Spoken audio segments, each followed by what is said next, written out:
সুপ্রাচীন বৈদিক উপায়ের মাধ্যমে আপনার সুখ সম্পত্তি শ্রীবৃদ্ধি হবে।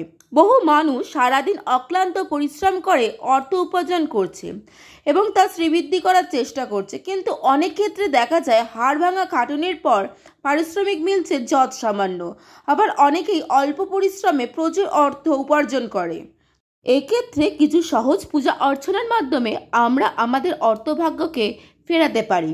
বৃহস্পতিবার বা শুক্রবার সন্ধ্যায় শুদ্ধ বস্ত্র পরিধান করে মা লক্ষ্মী দেবীর ফটো বা মূর্তির সামনে একটি ঘিয়ের প্রদীপ জ্বালিয়ে তার সামনে এই স্ক্রিনে দেওয়া মা লক্ষ্মী দেবীর যন্ত্রটি সাদা কাগজের ওপর লাল কালি দিয়ে আঁকবেন এবং তার ওপর একটি এলাচ, একটি লবঙ্গ ও একটি 1 টাকার কয়েন রাখবেন। পূজা যথারীতি করে ওই কাগজটি যন্ত্রম সহিত এলাচ ও লবঙ্গ টাকা সহ আপনার ডান হাতে রেখে 108 বার এই মহালক্ষ্মীর মন্ত্রটি জপ করবেন, ওং মহালক্ষ্মী নমঃ। তারপর ওই কাগজটি সব শুদ্ধ একটি কৌটোর মধ্যে রেখে গৃহের দক্ষিণ পূর্বে কোণে রেখে দেবেন।